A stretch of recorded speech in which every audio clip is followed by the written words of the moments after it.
4 of high school football brings multiple key conference showdowns as the postseason picture takes an early shape for our local teams. Let's kick off another big week of gridiron action. Naperville Central and Neuqua Valley have had some outstanding matchups over the years, but this one holds a lot of importance as the loser will have their backs firmly against the wall in terms of having any hopes for the postseason. The Wildcats have lost 2 straight after starting the year with a win at Waubonsie Valley, while the Redhawks are still looking for their first win of the season after dropping a last-second heartbreaker to Sandburg last week. In the first quarter, Neuqua quarterback Drake Metea drops an absolute dime into the waiting arms of Ben Stefanski, who turns on the afterburners and outruns the Redhawk defense for an 82-yard score. The Wildcats take a 7-0 lead. Central takes a turn on offense where quarterback Jackson Loth drops back to pass and tosses to Kyle Clark, who makes a brilliant catch in the back of the end zone and gets his feet in bounds. The Redhawks even the score at 7-7. In the second quarter, the Redhawks are on the attack again. Loth takes the snap and launches a deep pass and connects with Mark Williams, who shakes free and takes it 75 yards for the touchdown. Naperville Central takes a 17-7 lead into halftime. In the second half, Neuqua looks to get back in the game. The Wildcats are inside the 10-yard line as Metea looks to pass.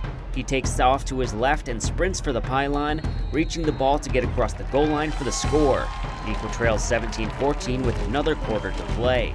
Central with a 24-17 lead late in the fourth quarter. Neuqua needs to drive the length of the field in hopes of tying the game. The snap to Metea is high, and Paul Peridotton drags him down for the big loss to put the game away.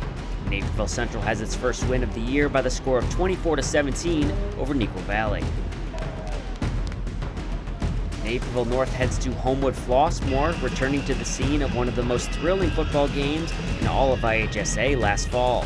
The Huskies are hoping to pick up a 3rd straight victory this season and a 3rd straight win over the Vikings. In the second half, trailing 10-3, the Huskies are inside the red zone. Quarterback Josiah Nothacker drops back and tosses to wide receiver Jack Zitko for the touchdown to tie the game at 10-10.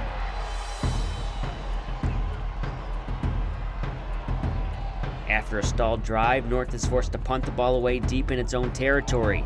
The snap is high, and William Bundy gets up and blocks the punt. The Vikings fall on the ball in the end zone and take a 17-10 lead on a huge special teams play. Late in the game, Homewood-Flossmoor has the ball back inside North territory.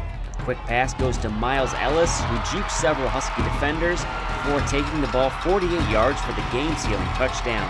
Homewood-Flossmoor wins 24-10 over Naperville North as the Huskies fall to 2-2. Waubonsie Valley is on the road for a 3rd consecutive week. The road-weary Warriors hope they can pick up their first win over the 1-2 Andrew Thunderbolts, who have scored fewer than 10 points in both of their losses this fall. Jumping into the second quarter, the Warriors trailing 15-0. Braden Hostetler takes the handoff and powers his way up through the middle through the Thunderbolt defense for the touchdown. Waubonsie has the running game clicking throughout the night.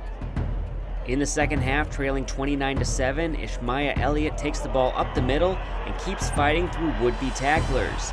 The Warrior finds himself all alone for the long touchdown run to put his team down 29-13 with plenty of time remaining. Andrew begins to pull away in the third quarter. Quarterback Camden Maniitis keeps the ball himself on the option and breaks into the open field down the right side. The Thunderbolts strike for a 36-13 lead late in the third. After long touchdowns from Andrew and Waubonsie, the Warriors still trail 42-27. But Elliott keeps the dynamic Waubonsie running attack on target, scoring from nearly 50 yards out to make it a 42-33 score in the fourth quarter. The Warriors eventually make it a 42-40 ball game, but run out of time as Andrew holds on for the victory as Waubonsie Valley drops to 0-4 to start the year. Metea Valley was knocked from the unbeaten column after being taken down by Naperville North in Week 3. The Mustangs look to bounce back as they return home to face Sandburg, who enters the matchup a perfect 3-0. The Eagles strike first on a deep post route in the end zone to Quinn Durkin, who makes the tough grab despite the solid coverage. Sandburg eventually takes a 14-0 lead. Near the end of the first quarter, Marquise Brown takes the handoff for Metea Valley and sprints through the line, eventually finding his way to the end zone to cap off a 96-yard drive. The Mustangs are on the board and trail just 14-7. Both offenses get stagnant for most of the next two quarters. Metea trails 17-7 late in the fourth quarter and needs a score to stay alive, but the Mustangs botch the handoff and Sandburg recovers the loose ball. A second straight loss for Metea Valley as Sandburg improves to 4-0 after a 24-7 road victory. Benet Academy got back on the winning track a week ago against De La Salle. It will be a tougher test on the road this week against St. Viator and new head coach, NFL kicking legend Robbie Gould.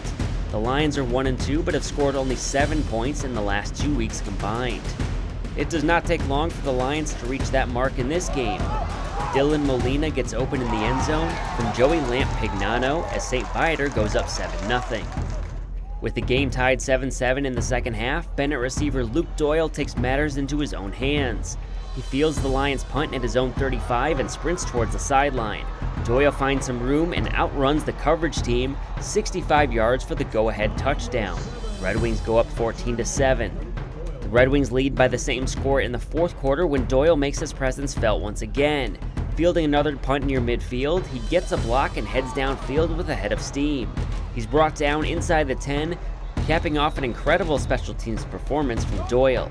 A few plays later, Joe Salvino takes the handoff from 5 yards out and scores on a run to the left. The Red Wings go up 2 scores and hold on for a big 21-13 road victory over St. Viator.